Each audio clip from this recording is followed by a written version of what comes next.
One of the most important things, like if you're a barber listening, or even just like someone who's in the service industry, just pay attention. Don't think about just the money, but think about the person in the chair. Open-mindedness comes a long way because the more open-minded you are, the better you can connect with people.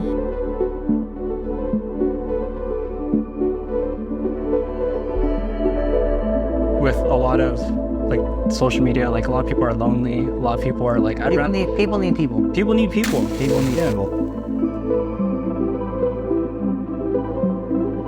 Thank you for being here with us. Thank you for being a fly on the wall. Hope you guys are encouraged. We'll see you guys next time.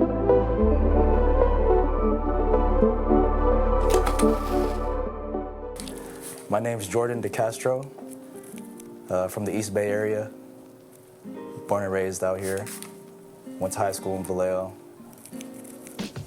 Fairfield, so pretty much the Bay Area. And my barber studio is in Walnut Creek currently. I have a private suite just like this, and I love it. Growing every day and just learning every day. Were you in a barbershop previously, like before you were at your studio? Yeah, I was in multiple barbershops actually. First one was a barbershop in American Canyon that was ran by these two Navy guys, both Pinoy too, both Filipino guys. And man, thinking about it now, it's humbling because, bro, literally my station was a sink. And you know, look at it now, you like feel like, oh man, they were just trying to fit us all in there, but I look at it now with more grace, like, okay, that's what kind of formed my personality on being grateful about just being in there and having those humble beginnings, right? But yeah, I literally brought a drawer from my nightstand, put it on top of that damn sink, and created a station.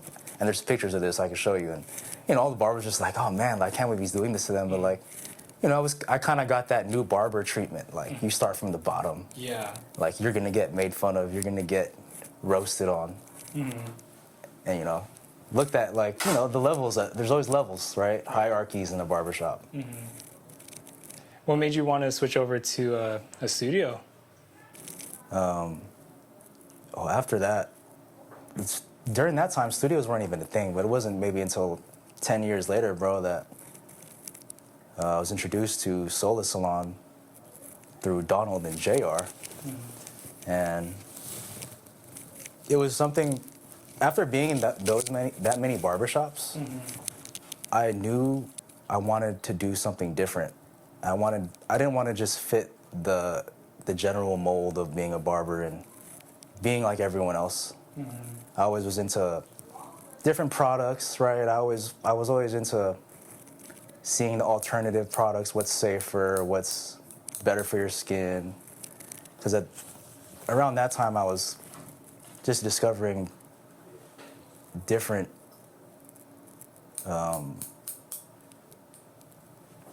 remedies. Because I knew I didn't agree with anything when it came to medicine. And People are on that tip now. yeah. So you were kind of on this like before it got Before it was popular. cool, yeah. Like I was using like organic powder because I knew, I don't know, you know, in the age of information, bro, we just get into rabbit holes on the internet, right? Like, oh, this causes cancer. This is bad for you. I'm just like, why would I want to do that to my clients if I don't do that to myself? Exactly, yeah. So I just wanted to treat my clients with more intention and care that, you know, like maybe the things we're eating and putting on our body aren't as safe as we think they are, right? Like so many things are banned in other countries and a lot of this stuff wouldn't get approved in the UK or in Asia. What was like the first product that you realized like, oh snap, like this is terrible for us? What was that first product for you? Besides barbering, in the barbering world, it was the shampoo and conditioner, right? Like I heard, oh, these certain chemicals in the shampoos are actually making your hair fall out or could disrupt your hormones. And it's like, I don't want to disrupt my hormones and lower my testosterone. Yeah. So it was a ripple effect of just discovering all these different alternative products that you could use. So in barbering, it was the powder, Because at the old shop I worked at, we used to put talc in this bowl, like a coloring bowl, and it was the most unsanitary thing, bro. We would dip it in the bowl and just smother the person's neck with it. Like, Wait, it was a communal talc bowl? no, but everyone had one, and it was kind of like, okay, I kind of just like, okay, that's what we're doing now. Like, I thought you're supposed to, it's more sanitary, but the neck duster isn't even sanitary at all anyway. So Just don't look at my neck duster over here. So like even to like, would you even scrutinize like Cool Care and like disinfectant yeah, products? so now I'm not at that extreme, right? Okay. Like, our bodies are meant to heal and protect against certain things, so I'm not as extreme as I used to. Mm-hmm. But there's an alternative to Cool Care, right? Yeah. Unless we come up with something. Mm-hmm. But yeah, it was the powder first, and then eventually got into the hot towels. I'm just like, I know back then they would put aftershave in the towels, and there was. I was not aware of that. Yeah, so I worked at a real old school barbershop in San Francisco, in Nob Hill. Mm-hmm. And that's what they did. They would dip their hot towels in this old school aftershave. Mm-hmm. And I loved the eucalyptus smell of it. And knowing that that's eucalyptus oil, I started playing with different oils. Mm-hmm. And, growing up, we all know what Vicks is. Yeah. And that, it's a very physical feeling or physical thing that you could feel off the bat, right? When you put it on, it's very instant. So I got obsessed with that, man. I would always have eucalyptus oil. I loved breathing it in. And I thought one day, man, let me just throw this in the oil.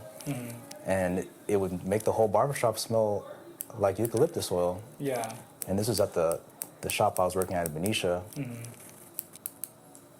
So I just had an obsession with it, man, and the information that could replace a lot of these other products. Like, nature provides, bro, and it's just like, why not? Would you say you have a naturalistic approach to barbering? Definitely, man. I think that stems just from the lifestyle I was living in my 20s. Just I fell into that whole vegan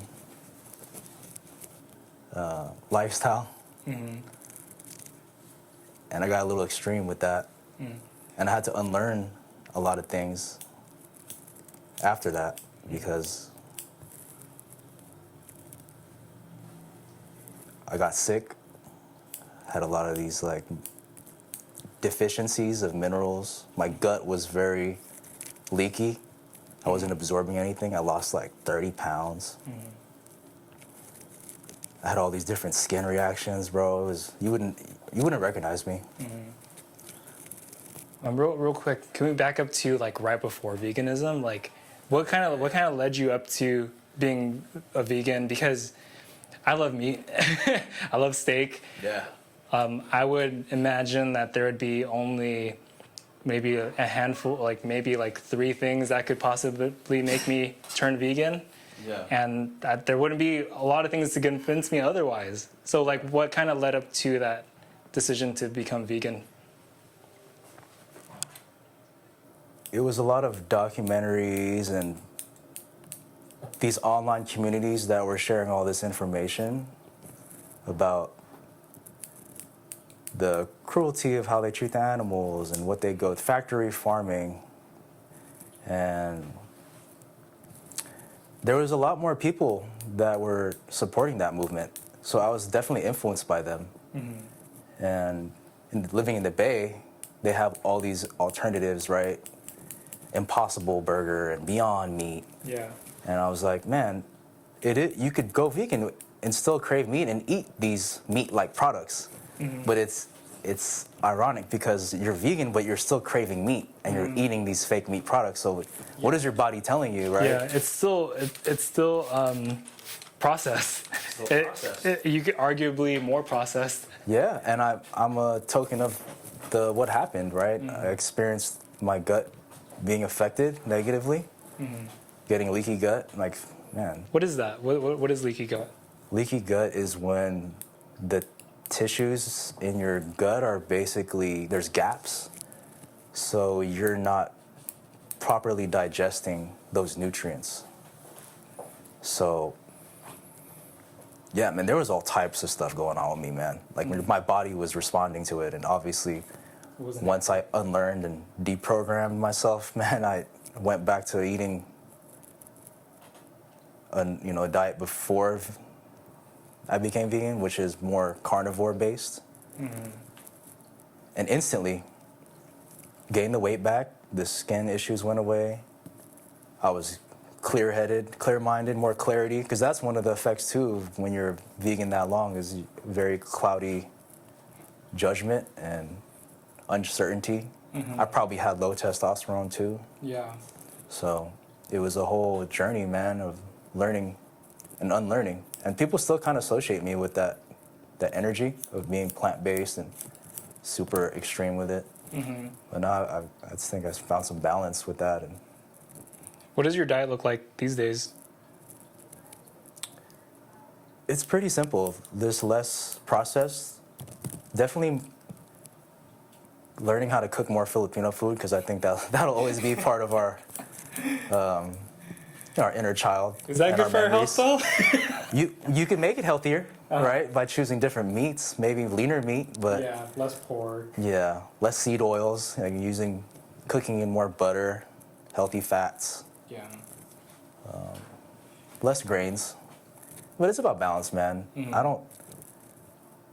have to find what works for you. There's no one right way to do things, right? And I think that's what I learned was when I was vegan, is you have this mindset that there's only one way, and you create a divide amongst people, because it's extreme, man, because people do it for different reasons, right? At the end of the day, you're associating yourself with a movement, and no disrespect to them. Like, some people could do it.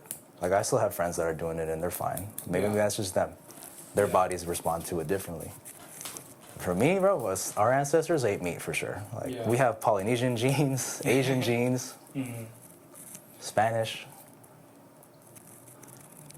And I think that's what led me to a lot of these other different lifestyle products, right? Like the holistic route of remedies.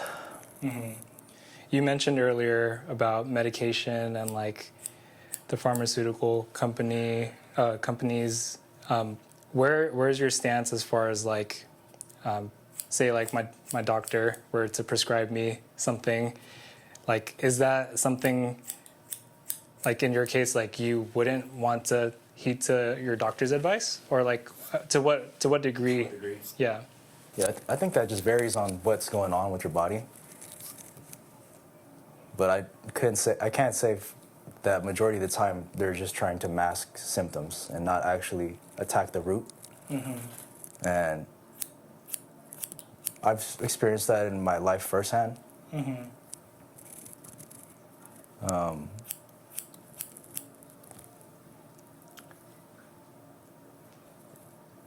I lost an uncle to cancer, and instead of, well, this is kind of general. When people get cancer, it's usually, they almost treat it like a death sentence. Like, you have to accept this, and this is the only way to cure it or slow it down. When in reality, shouldn't we evaluate the lifestyle and what you're eating and maybe what you're being exposed to, maybe your stress levels? Like the root cause of why you have it in the first place. Yeah, and it's just we sort of just accept the fact that, okay, it's this and that's what's going to happen, and there's no other choice. And it's fear-mongering, right? Like, we can even go down another rabbit hole with the whole COVID situation. Yeah, what were your thoughts on that? Like, so place yourself back in March 2020, and the lockdowns are happening, vaccines are being developed. Like, where was your mind going? Because you have this holistic, more naturalistic background now. Like, what was going through your mind during that time? At that point, I'd say I had known my self-identity, that people say own yourself. I accepted this is who I am. Like, I'm not going to compromise myself anymore, right? So I always knew that if I could heal myself from being sick from my previous diet, I kind of just had this mindset now, like, man, if anything happens to me, I know nature will provide and we could heal ourselves. So I wasn't as fearful as people were and fear-mongering. So I kind of came at it like with more common sense, right? Like, Okay. if it's an immune response, or we all have an immune system. It's like when that happened, it was like people forgot they had one, right? We became so hyper sanitized, or what's a better word for that? Overly cautious with just germs and going outside, being around people, and and I understand that there's people that are immune compromised, they say, and people have weaker immune systems, but the body is designed to accept these bacteria and fight it off naturally, right? So instead of over sanitizing and being fearful, why don't we just boost our immune systems, right? Eat more ginger, turmeric, or turmeric. Get more sun, be more active. That's something that I value very highly these days. Like, just, Yeah. I mean, after going to Bill's Cafe, I was like, hey, let's go this way so we can get some sunlight. Yeah, Like, taking the long way. Yeah, taking the stairs. We're made to move. Where do you kind of see, like, what's your pulse on where society is currently in regards to, like, lifestyle, in regards to, I guess, mental health and how people deal with things? Like, what's your pulse on that? At this point, we could all admit that health is declining, physically and mentally, right, bro? Wow, yeah. So if we don't even acknowledge that, we're just gonna ignore it, and before you know it, you'll start caring once you get sick or something happens to you. Yeah. And I think that's typically what happens with people. They wait until something happens. And I think it's a culmination of lifestyle, right? The inactivity, not getting enough movement in, not drinking the right water, not eating enough healthy proteins and fats. The lack of sunlight, like we're made to be in the sun. There's this whole movement like, oh, UV rays cause skin cancer, and it's a little overboard to me. Why do you say that? Because there's like this obsession with putting sunscreen on and putting all these chemicals on you, when it's, in reality, if you just spend more time in the sun, your body will adapt to it. Yeah, that's right. Right? Yeah, I'm reading this book, and I mentioned it to you before, by Jonathan Haidt, called Anxious Generation. He posits the concept of, so there's the idea of fragility, there's the idea of rigidity, and the idea of anti-fragility.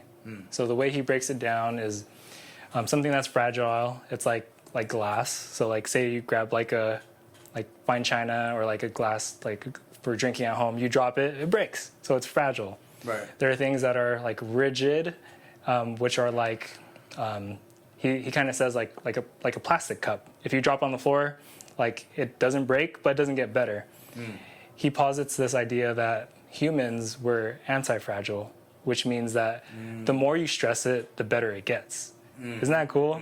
So if you think about muscle, you work out, right? So like when you're at the gym and you're pushing and you're doing deadlifts or you're doing bench press, your muscle only grows once it's stressed. Right. And so when it comes to people, do you think we're just too comfortable? Definitely. Yeah. We've become coddled, or they say, or babied. We're always trying to find the best cushion for our shoes to protect our joints, when in reality, if you just put your foot to the ground, you build your joints, make it stronger. Right? Like, Yeah. always sanitizing our hands every second when you have natural oils in our skin that protect us. That's right. So we've definitely became less human almost, bro. Yeah, talk about that. What do you mean by that? We could go deep with that. Yeah, let's go there for a little bit. What do you mean by just, we're becoming less human? like what we were talking about the other day, how it's so rare to just strike up a conversation with a stranger now because we've become so antisocial, right? We have, and also that plays, or the phones play a part of that. Just the fact that we have the access to the world in our hands, that we forget about what's in front of us, right? So it's a matter of being present in every moment because, you know, as barbers, you know this, we get to talk all day about anything. And we have to acknowledge that we've almost devolved, the opposite of progressing, right? They say it's the biggest regression in mankind. Yeah. But at the same time, we've advanced so much, right? With healthcare and the expansion of our consciousness and mind. But at the same time, on the other end of the spectrum, we've also regressed. Right? And I think that's why it's so important to be able to communicate and just talk to people, like just a simple act of saying hi to someone and striking up a conversation in line, you know, acknowledging someone, you know, introducing yourself if it's the first time you meet somebody, like that goes a long way. Like that's something I really preach to the youngsters because it's so rare. They get surprised when you approach them. Like, that's hey, crazy. What's up, man? Like, yeah. Like, oh, who's this stranger? Like you're talking to me, right? Like you're looking at me, like. And we need to get back to that, man, because when we were younger, that's how it was. Yeah, we were taught that by our parents to have common courtesy. Common courtesy. In the Filipino household, it's like, hey, did you say hi to someone? Did you say hi to uncle or tito? Like, yeah, and you can argue that like some of that could be toxic, but like, but the mere simplicity of like looking someone in the face, eye contact, and giving them a good handshake, like those are soft skills that it seems like low-hanging fruit or common sense, but it's just not the case anymore. How much do you think COVID has influenced that level of disconnection? Man, that just made it even 2 times harder to connect with people. Yeah. Especially then. We were the whole 6 feet thing, and oh man, that time was wild, bro. Yeah. You see like YouTube videos from that time, and like everyone's like wearing masks, and like everyone's like far away from each other. You can't see facial expressions with that mask. The disconnect there was. The political views, it would even come up. Right? Like, yeah. Oh, you're not vaxxed. Why not? I tried not to speak so much on that because it'll turn a lot of people away, but just using common sense, like you said, and common courtesy. Yeah, I noticed, and I don't know if you pick up on this as well, but when I cut some of my clients who are like, say, like 14, 15 years old right now, I do catch that like they're not able to maintain eye contact. When it comes to what they talk about, it can be very surface level. And I'm also cognizant of the fact that like, you know, like they're in a process of improving themselves. Like they're growing up, they're figuring things out. But there's like this, and let me know if this resonates with you, like there's this lack of spark, like that childhood spark. Is that something that you notice with your younger clientele as well? For sure. There's no zest for life or enthusiasm. That's a good right? word, Like, or maybe it's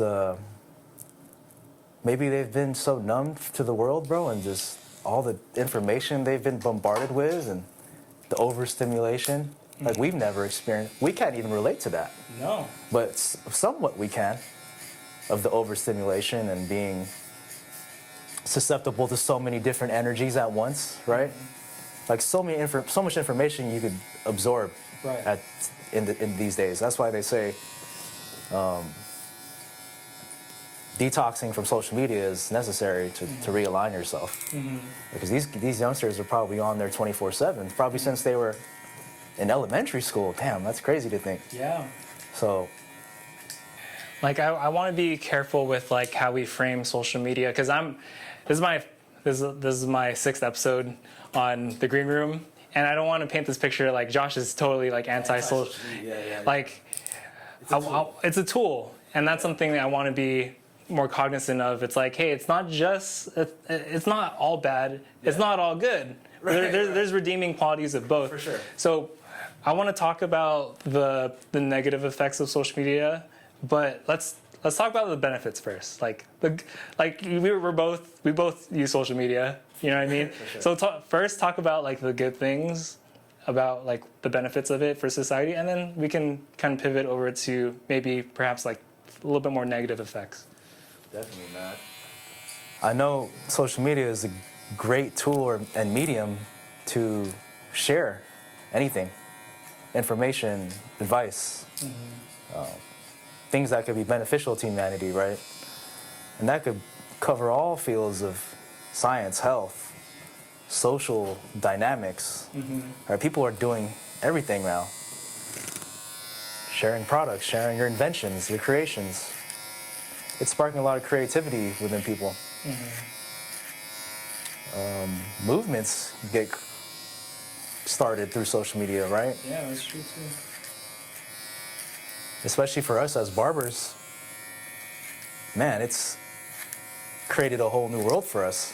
Like we could learn from the guy from the UK without even meeting him, right? Or connecting with people throughout the whole world. Learning something, it's endless, right? Yeah.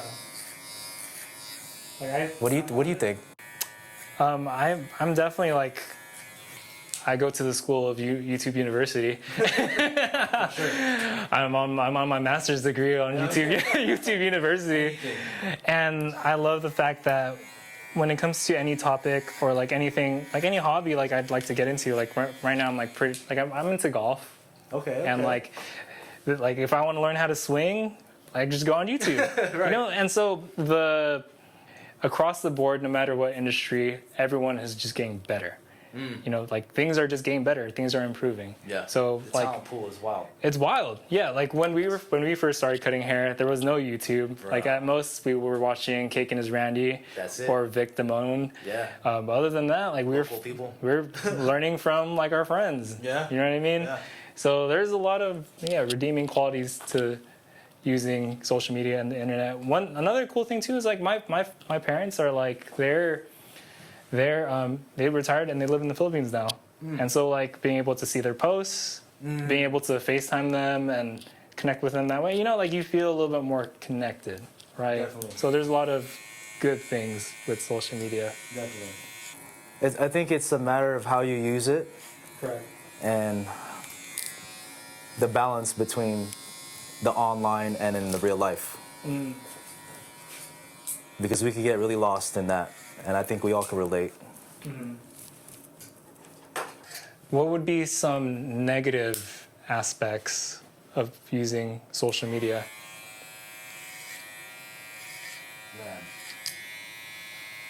You talked about this in your last podcast, or one of them, about just comparing people, but how comparison is a thief of joy. But deeper than that, I think how it's affecting the youth is even more important too, because they're living in a life now where they are comparing it to other people, and the beauty standards and the aesthetic of how you look and what stage in life you should be in.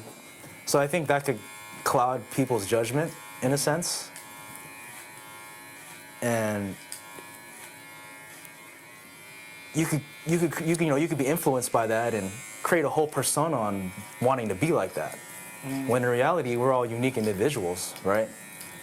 And I know this firsthand, that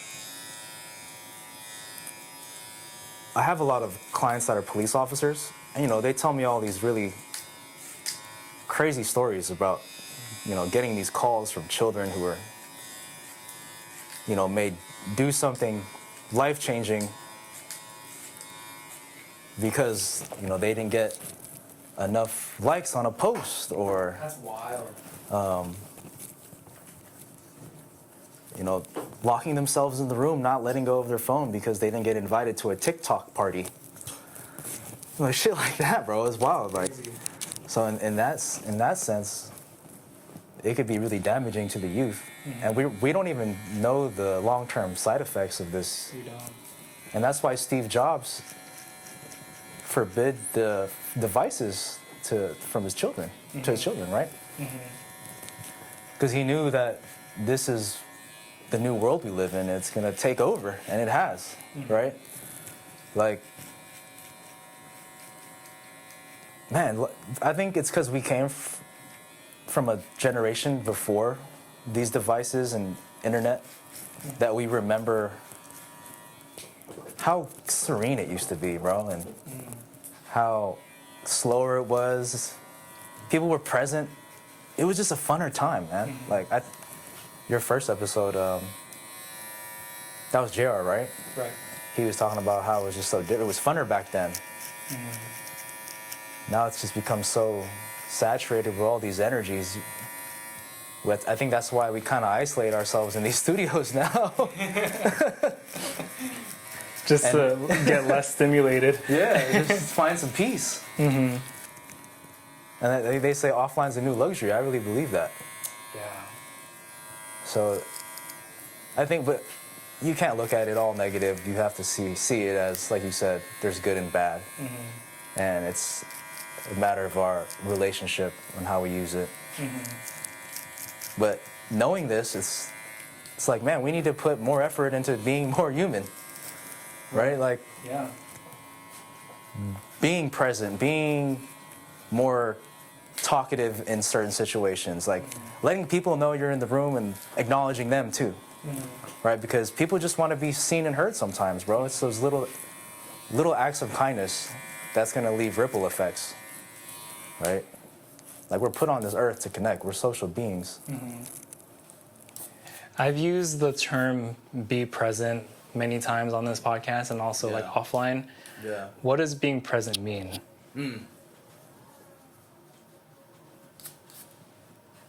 They say your presence is a present, right? It's in the word, and it's a gift, right? We're alive, man, right? Just being alive. And if you're gonna do something, do it with all your passion, or just do it with more enthusiasm.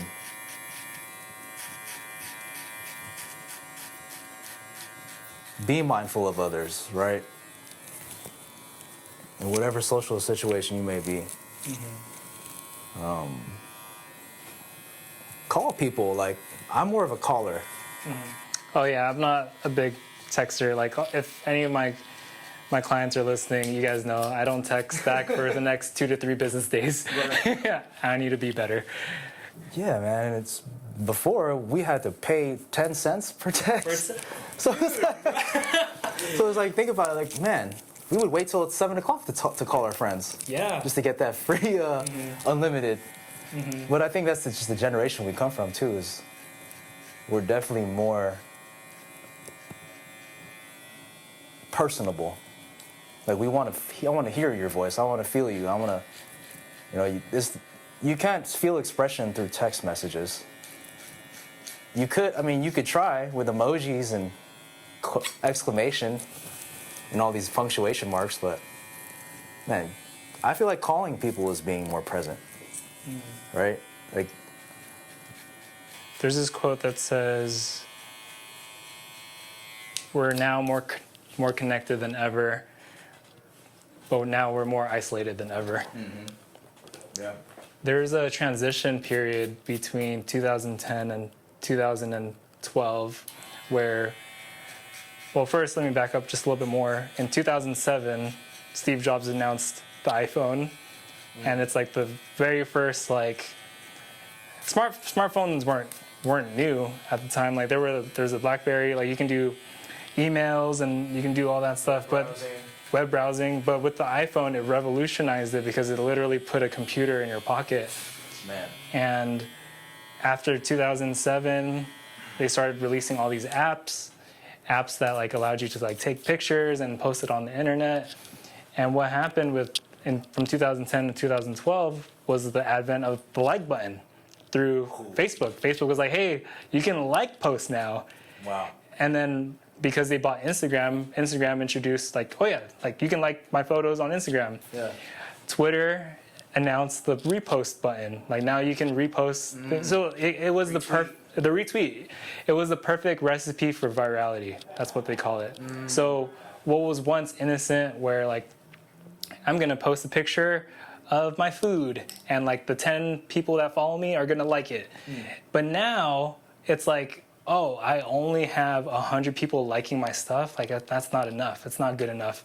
Or like now we start treating social media as if it's like this is who we actually are. This is that's where our validation is. That's where our value comes from. Yeah. And it all started in 2010, 2012. And if you were to track the depression rates, the anxiety rates, it skyrocketed in 2010, 2012. Right. And so there's definitely something up with social media and what it can do to the human brain. Right. And we're just now learning about all those effects. And I think it's been long enough now to see it. Like, what was that, 12 years ago? Almost. Dang, it's been, over a decade. Yeah. And it shows, and it's a reflection of humanity right now. Yeah, we could all relate to that too, man. For me and you, Jordan, I'm 30, and how old are you? 32. 32. So we have this thing for millennials that's unique to our generation and the generation before us. It's this thing called pre-internet memory. So we can actually imagine a time when we're younger and we're outside with our friends. We're playing outside until the lampposts turn on. No connection to our parents. They just kind of have to assume that like we're okay. But we have pre-internet memory. I love that.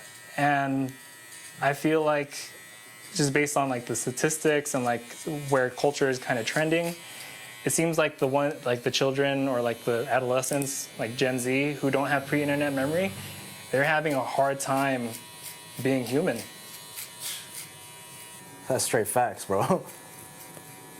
And what's funny, as we get older, and as I get older, I've noticed I'm becoming more nostalgic with things. Like, I'll get triggered from something that'll bring up a memory in my head, and I'll relive that, bro. Yeah. And I'm just like, man, why does that? It feels good. It's something you could go back to. It's like a reference point. And it's like we talked about before. That spark, that inner child, is something that we all still have. And yeah, those times are just so simple. I miss it, man. Yeah, that spark as a child, like I told you the story offline. It's like that feeling when you go with your parents to GameStop or like the mall, and then you buy that video game, and then the whole car ride home, you're just like, oh my gosh, I can't wait to play this game. You're like opening up the wrapper. If I close my eyes, I can remember the smell of the plastic coming off of it, right? And then like opening it, and like it's this like very like specific feeling of when you open up a DVD, and then you grab the instruction manual for whatever game it is, and you're flipping through it. Freaking out. Yeah, just like The images, man. Yep, you're imagining yourself playing the game, and then like what was like a 15-minute ride home feels like an eternity because I can't wait to turn on my Xbox, my PlayStation, so I can throw this game in, and that spark. And I'm sure like for a lot of like the people who are listening, you guys remember that spark. Yeah. And so how did we lose it? What happened? What happened to us? The advancement of technology, man. We're so hyper stimulated by all these things that it doesn't hit the same anymore. It doesn't hit. Like I was just telling my boy the other day, I used to get these Slam magazine posters. Okay. I mean Slam magazines, and inside the Slam magazines there was always a poster dunk of that month or the whatever happened during that time period of the season, and to be like, you know, like Kevin Garnett dunking on a big guy, or like, you know, just moments in time, and you would geek out on that. You know, you would look at it for days. Some people would take it out, put it on their wall. You know, even the magazine itself, I would memorize what page was this. You know, the shoes in the back, like those were the only times you'll see these images, and then I'll look at it over and over, bro. Like, and now there's so many images we could look at. It's like it doesn't hold the same value. So I think we've became less appreciative of things too, because it's so accessible now, right? Like with music, like remember hearing that dope song on the radio for the first time. You're like, oh man, what is that song? Yeah. And you only hear it that one time until they play it again, right? Compared to now, you stream it all day on repeat, and until you can play it out. Like nowadays, I could play out a song, so now I have to discipline myself. Like, oh, this song is a treat. I'm gonna play it every now and then so I could have that same appreciation and gratitude for it. Jordan, do you remember sitting in someone's car and flipping through their booklet of like different CDs to like, hey, which mix do you want to throw on? Dude, like I remember that. Yo. And I think that's why the songs were such a treat, because if you wanted to listen to a particular song, you actually got to pull out you got to dig. There was effort. It's almost like the things that are given to you so easily, it's like there's no digging required. And it's almost like when I'm on Spotify, I listen to the same stuff over and over and over. Because now that I have a whole like vast library of different music, I only listen to the things I'm comfortable with. You know what they call that? They call it the paradox of choice. Have you heard of that term? I've heard of that, yeah. With so many options. It's the Netflix effect. It's like, why do I spend 30 minutes to an hour trying to find something to watch on Netflix just for me to like turn it off and switch on YouTube?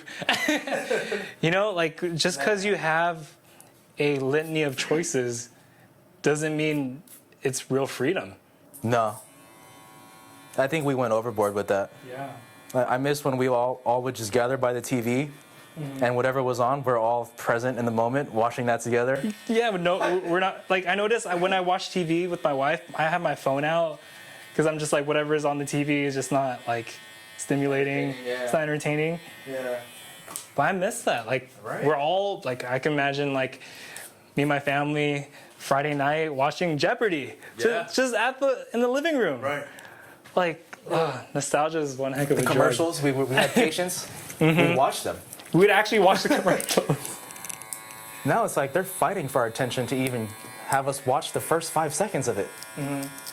Yeah, so let's talk about attention for a second, because we're living in the age of the short attention span, the 4-second, 3-second. Like if it doesn't captivate my attention in the first 3 seconds, click. I'm on to the next. Story.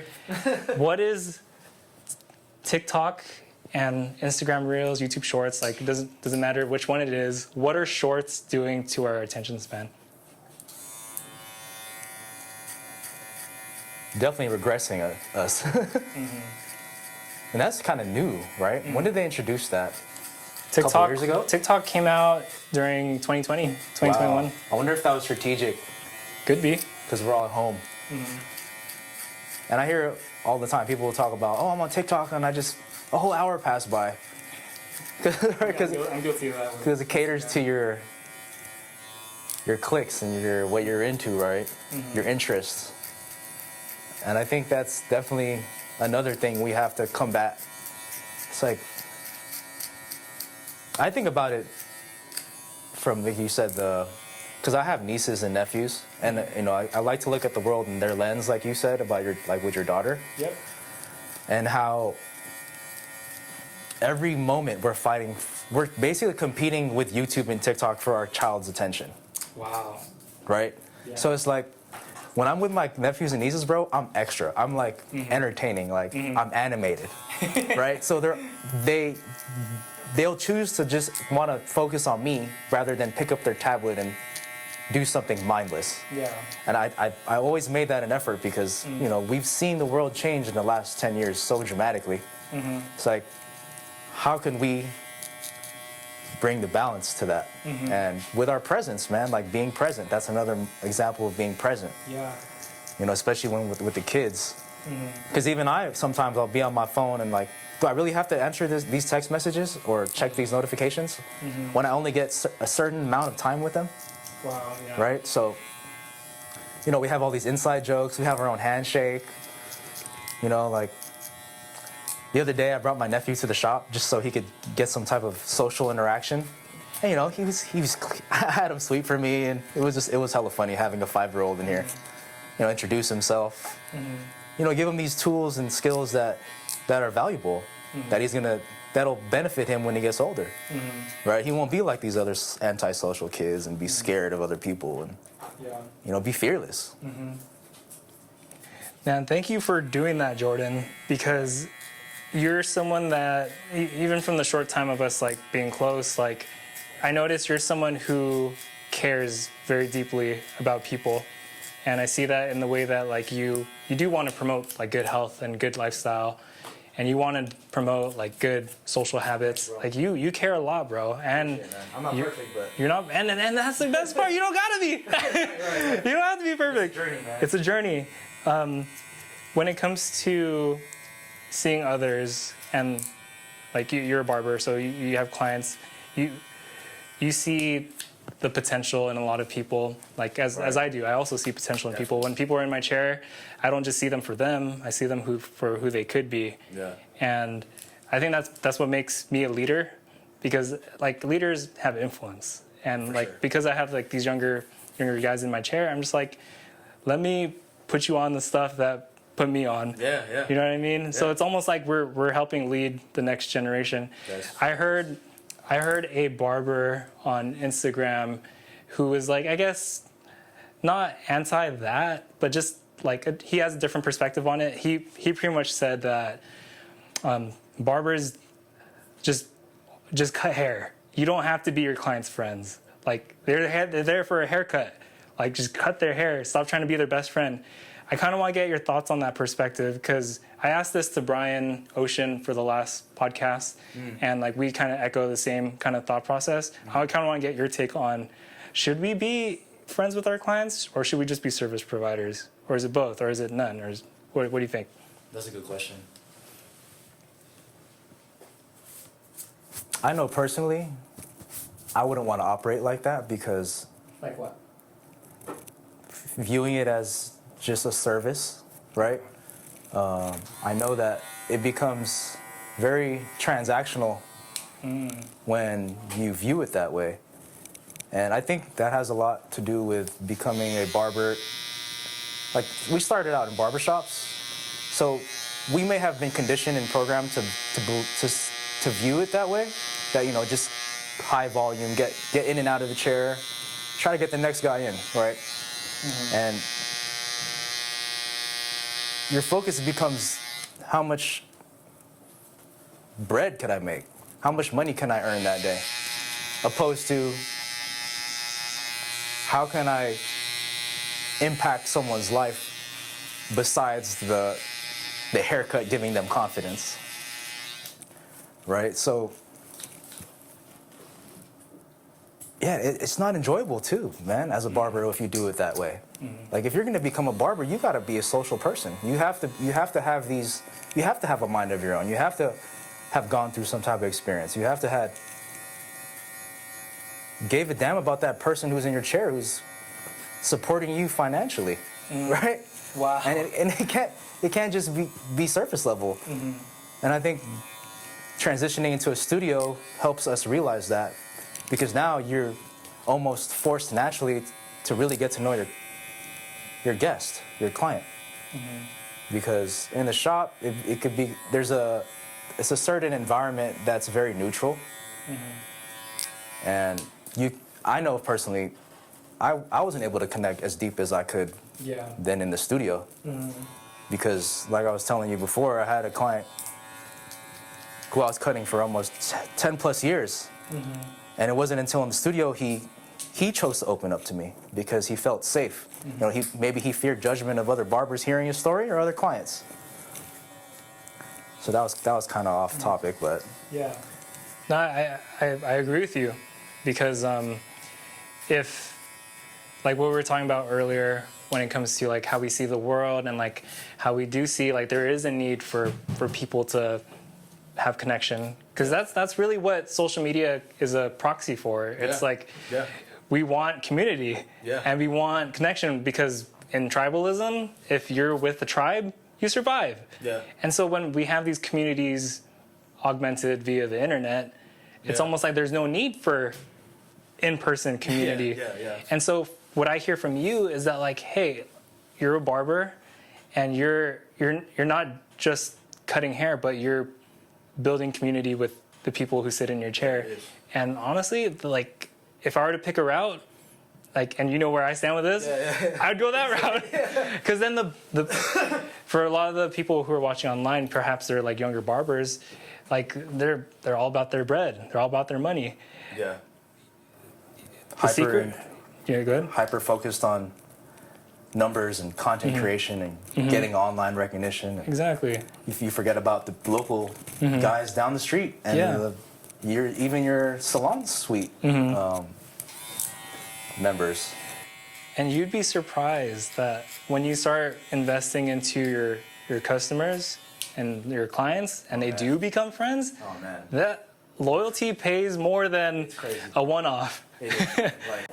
As barbers, for the rest of your life. Yeah, we have connections for everything. Like, I have a dentist, I have a mechanic, you know, personal trainers. We got hella other barbers in our circle that I could refer people to.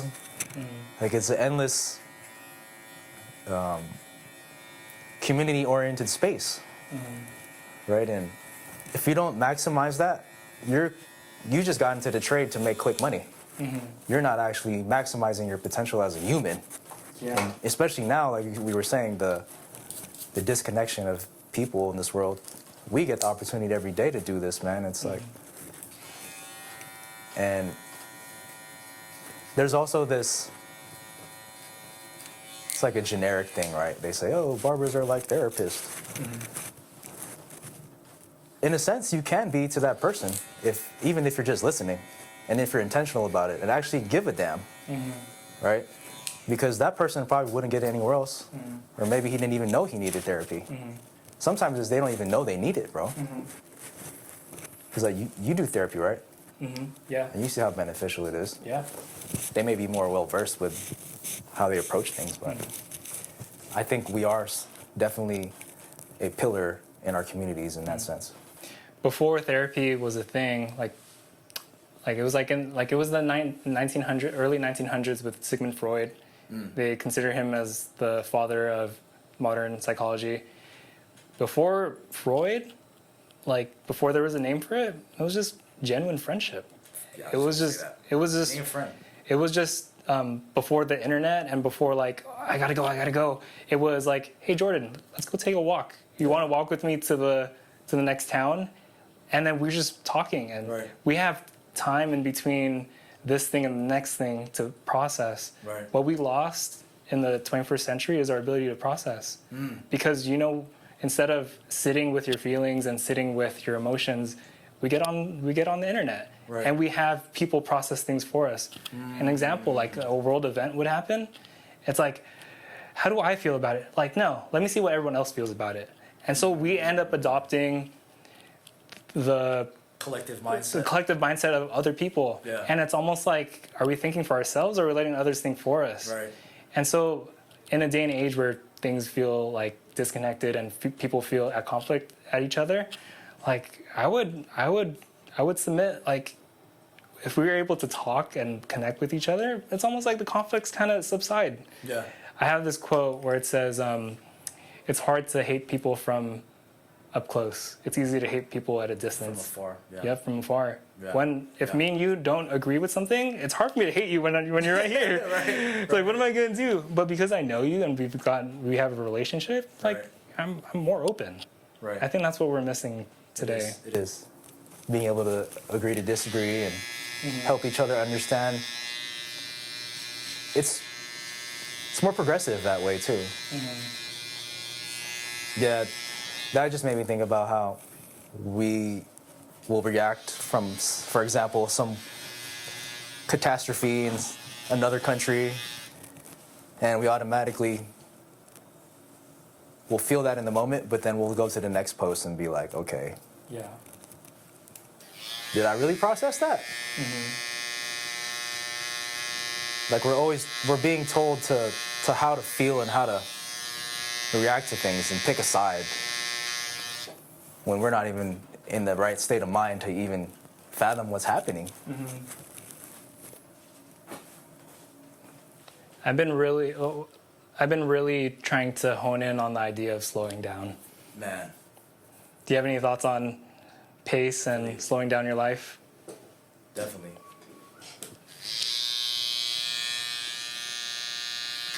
How are some I ways? think- Oh, yeah, go ahead. What are some ways? Well, I think being an entrepreneur, we always feel like there's something we need to do. Like there always is work to do, right? There's always something to clean. There's always something to take care of. Always someone to reach out to or respond to, emails.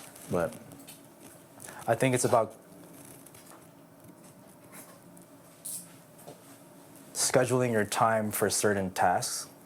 Like if I'm at work, say I'm at the studio, at my barber studio, I will do everything that has to do with work there.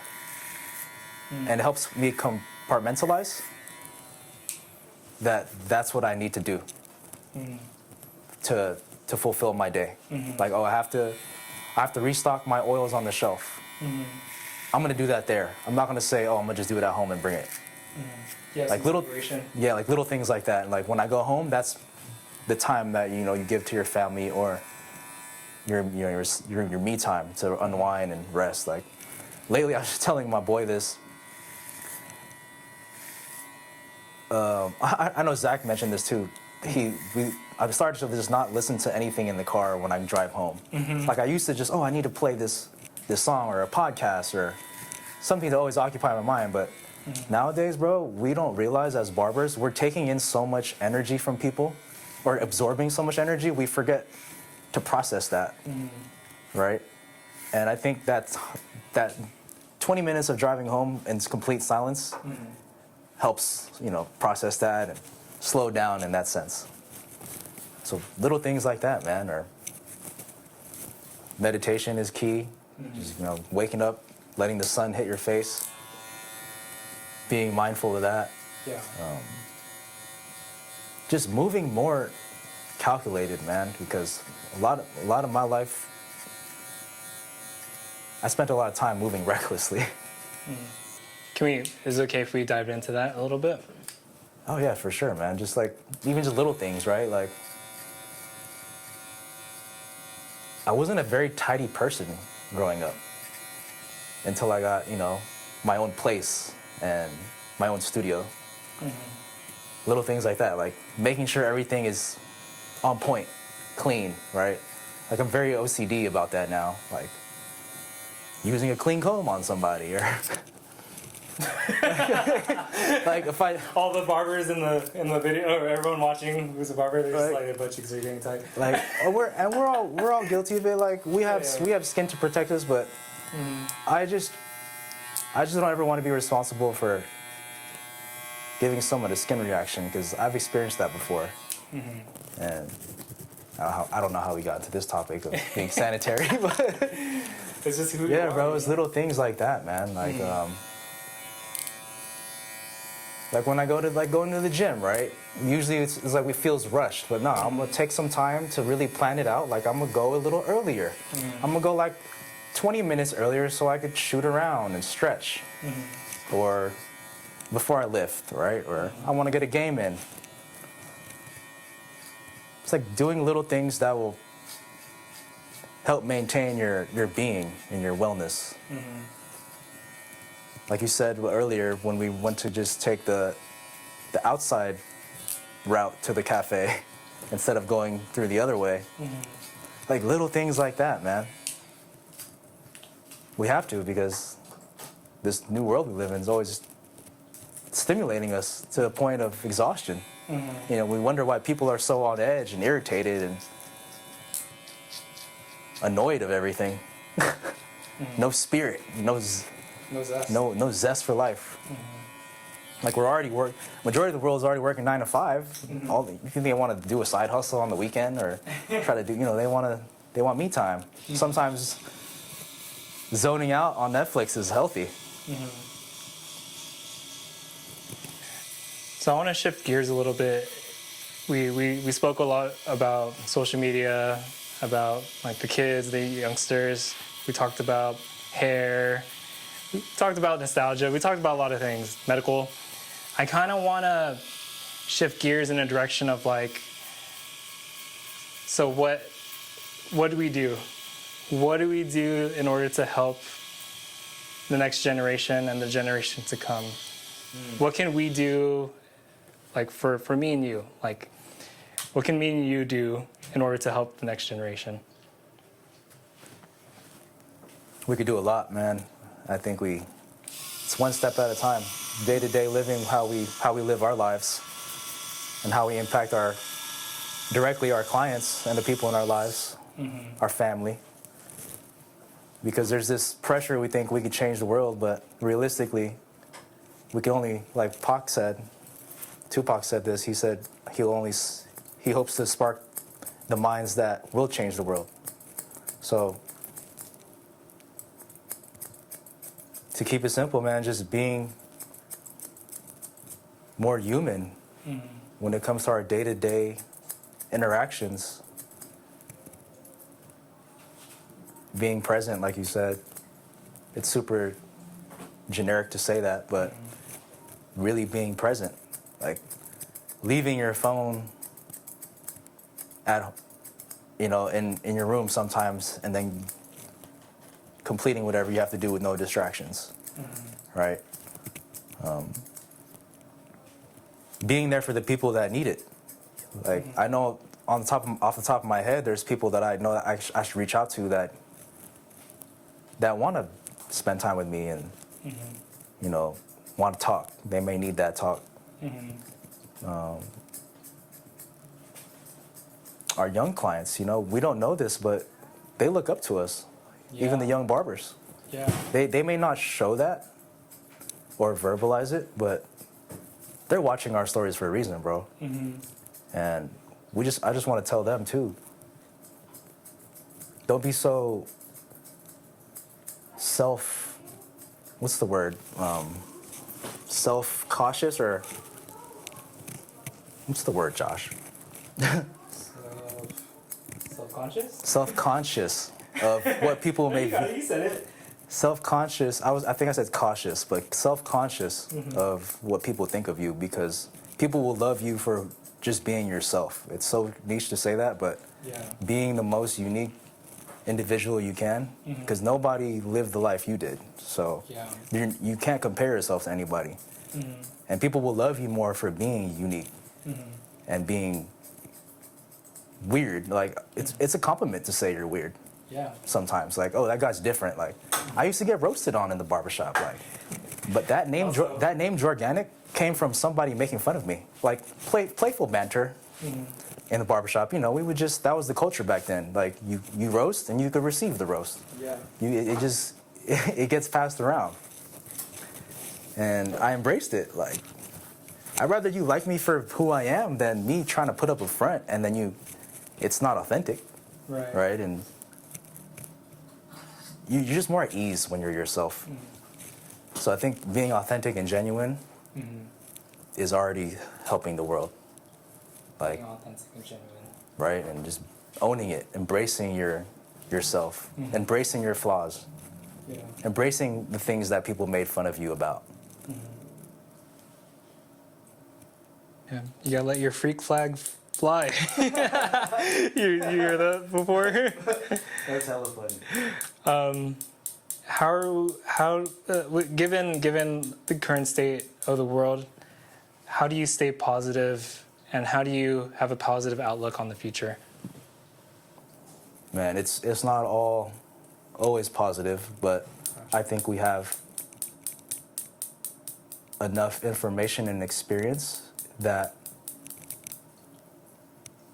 we need to focus every day. It's a matter of the daily routine. Affirming yourself every morning, every day that this is my purpose, this is what I'm here on earth to do. And I truly believe as human beings, we're here to raise each other's vibration. We're a collective consciousness, right? Mm-hmm. Like they say, we're all under the same sun. Mm-hmm. There's so much potential, man, with us being multidimensional beings, right? We're the apex predators of the world. Like we're meant to be more than just workers and service people, right? It goes beyond barbering. It's being a man of power. And yeah, I lost my train of thought with that one. I'm tracking with you. It's like, in order for you to see the future in a more positive light, a lot of it has to be dealt with our lens and like how we see people, how we see ourselves, how we treat others. So, like, you grew up in church, or I remember you met. Church growing up, yeah. Yeah, you went to church growing up. Yeah. I also went to church growing up, and I still go to church now.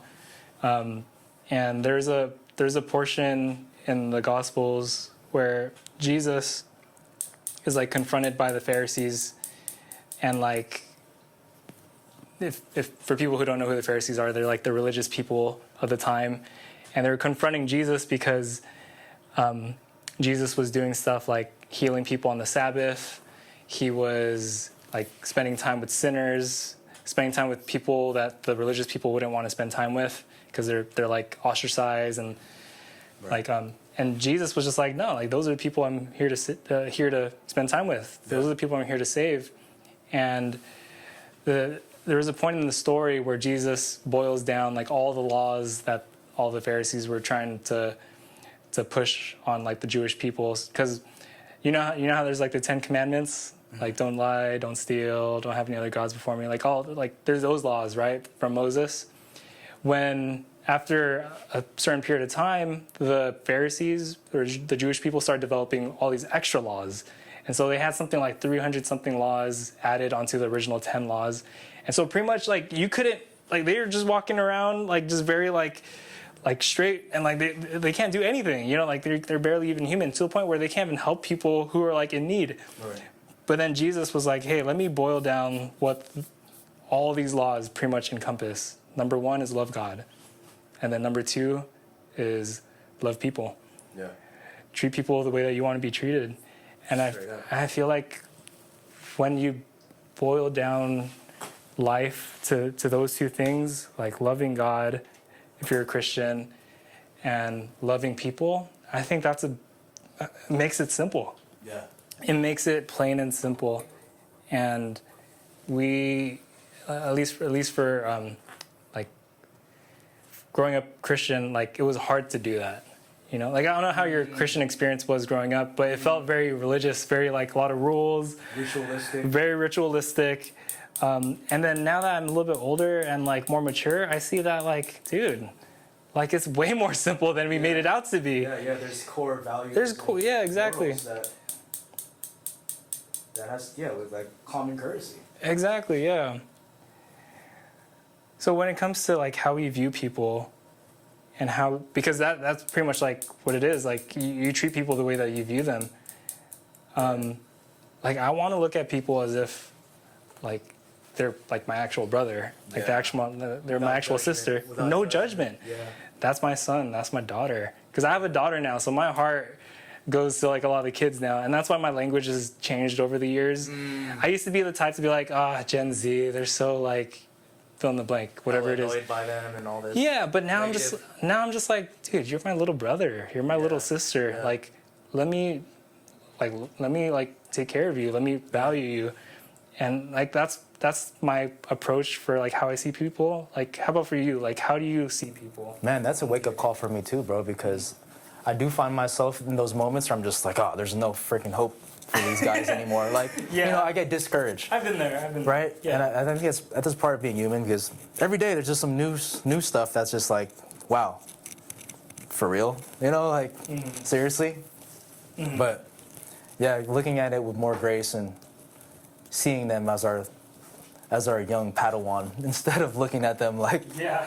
a young dummy where there's no hope. Like, we're older, so let's act like it, right? Hey, some Let's of them lead are the way. dummies though. Some of them For sure. need the tough love. Oh yeah, bro. Like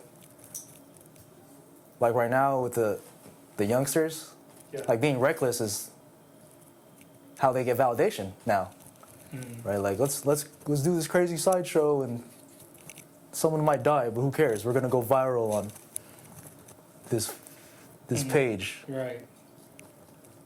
And I think that's there's a lack of leadership, man. There's a lack of great role models. And that's why we should never underestimate our impact as older barbers now and members of our community. Fathers, uncles, right? I'm an uncle. You're a father. We're in our 30s. Like, it's crazy. And I feel like there's two kinds of people: the ones who complain about the things in the world, or the people who are bothered enough by it to do something about it. Exactly. And for me personally, Jordan, I want to be on the side that does something about it. With this, you are, bro. thank you. You are. Like with this platform, with what I post on social media, like, bro, I don't get the most hits.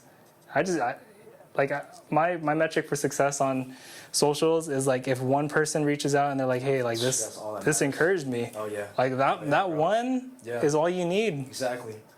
And I'm not in the business of thousands. Who knows, one day, like we'll look back at this and be like, dang, the platform's kind of crazy. But my goal is not to be big. My goal is just to be impactful. Yeah. At whatever scale. Any scale. Exactly. You're coming into it with the right intention, and that's all that matters, bro. You're gonna attract the energy that you need. Like they say, I'd rather be loved genuinely by few than loved by most. That's not real.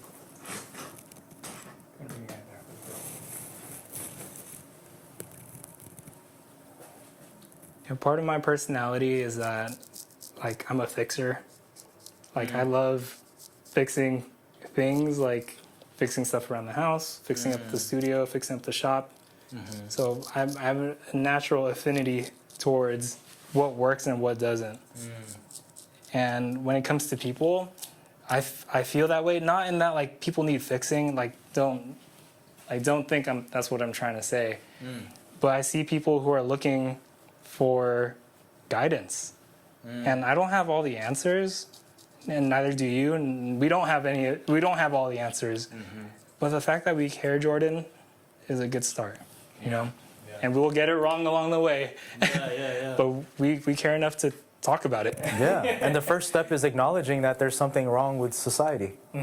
And when you're silent about it, it's almost as if you're tolerating and enabling it at the same time. So, because love isn't all fun, you know, it's not all heavenly when there's a whole nother extreme side of it. You have to acknowledge the dark with the light, right? They say, as above, so below. And we're kind of just in the middle trying to navigate and help others navigate through it. And that's through our own healing and our own growth and learning. Because that's all we could do, right? Just do better, be better. Think Arvin's gonna watch this? I hope so.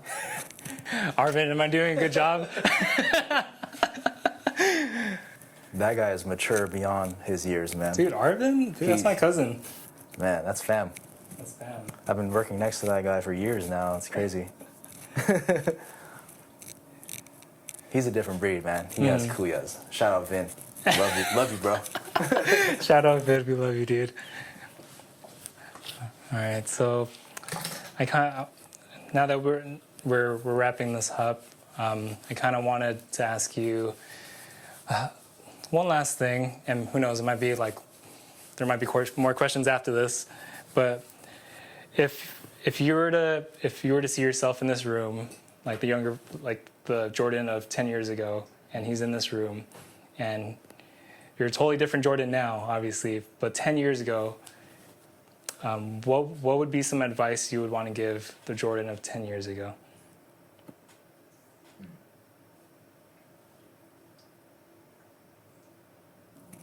I would say don't absorb everything as absolute, and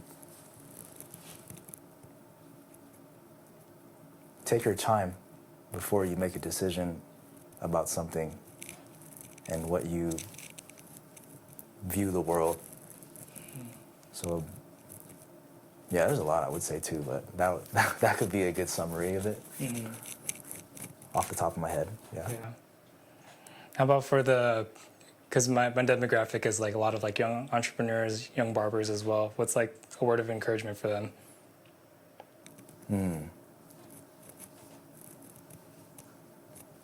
Stay true to what makes you happy. Don't be so swayed by the public opinion and the programming that's always being forced upon us, and take some time to self-reflect about who you are and what you want to represent, because people are watching and they're going to be affected by it. So just being mindful about that, for sure. I love that, bro. What about you, bro? Well, to my younger self or to the younger self? What would I say to my younger self? Wow, I've never had this turned around on me. I'd say to the young version of Josh that you're not alone. I'd say that you're not alone and you don't have to go through life alone. And I'd say that it's okay to let people in. And I say that because of in previous podcasts, like I've touched on like certain topics, like drug stuff, alcohol stuff, stuff with like my daughter. There are a lot of moments that led up to that maybe in future episodes I can kind of get into, but yeah, like abandonment, emotion, like feelings of abandonment, that's like stuff that I struggled with growing up. And that's something that I see it in my younger self, and I see it in a lot of the people today, like the young people. It's like a lot of them are isolated and alone. And my message to them would be, you're not alone. Yeah. And there are people who care. There are the Jordans of the world. There are the Joshes of the world who genuinely care about your well-being and who want what's best for you. And I'd say to those people, like, you're not alone and you can do it. So, yeah. And we're much more alike than we are different.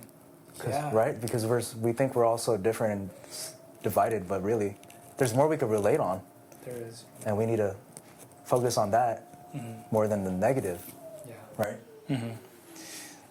No, thank you for letting me go down that journey. That was nice. So you have felt that before. Yeah. In a sense of feeling alone and not being heard.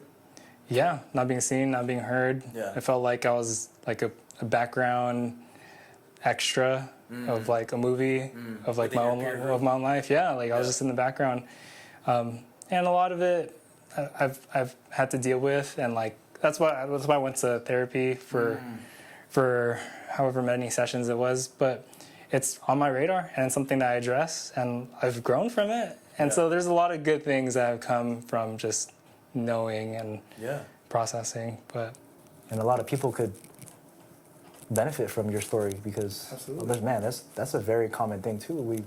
We'd be surprised. Yeah. That's why a lot of people do the things they do, because of abandonment issues, right? And it shows in their adult relationships. Yeah, there will be a future episode where we cover that. Like there are like one of my friends told me that like he's one of my like mentors, and he's like one of my dearest friends, and he's just like, one of these days like we're gonna have to know your story, Josh. And I'm just like, bro, first of all, I don't want to cry because I'm a very emotional person. I'll cry. Yeah. And also it's like it's very vulnerable. Like it is. Man. Yeah, but like if I'm helping like the people, like my guests or like my clients, like be vulnerable, like why not be vulnerable with my story too, right? Yeah, it's a two-way street. Yeah. So I want to end with this, Jordan. So you said like earlier you hinted at like being a holistic barber. You also have a side business aside from your barbering. Yes. Are you open to plugging it? Yeah, sure. Yeah. Go for it. So, knowing my background now, I've always been into natural remedies. Yep. So I've formulated my own essential oil blend that I incorporate with the barber services. And pretty simple. I use this oil for the towels. So when you put it on your client, it's a very sensational Yeah. feeling. It hits all the senses. You can taste it almost. The nose, it fills the room with the essence, and so that also brings a lot of value to the towels, and it's also beneficial for your skin. So it's something I just wanted to add to make the client experience just more elevated. And also I have another product called the Alleviator. It's a head blend essential oil that I apply to the client's head. And it's also evolved into this product that I just have on me all the time, like a lifestyle product that you just keep in your pocket or purse that you could apply whenever you want to feel well. Cool. And it gives you a cooling and warming sensation, similar to like I was telling you, like the Vicks, right? Like, but in a more premium packaged version of it. Nice. So, yeah. So You can follow me on you can follow it on Jorganic. That's my page on Instagram, and on Jorganic.com, where you could also purchase it on the web shop. And yeah, it's not more to promote to make money. It's just something that I enjoy making and sharing with people, really. So awesome. Yeah. And I'll put all of Jordan's socials and where you guys can purchase the essential oils, right? That's Yes, where you guys can purchase those things down in the description below.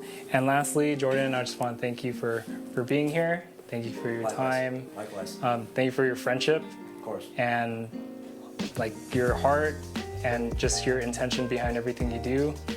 I see it, and it's benefiting not just me, not just the people closest to you, and now like with this podcast, everyone who hears it. So thank you, and let me know what you think. Hey, man, killed it. Thank you, bro. Appreciate it, man. I've been waiting for this for 2 weeks. Brother. So this has been The Green Room featuring Jordan De Castro. Thank you guys for tuning in. We'll see you guys next time at the next episode. Peace.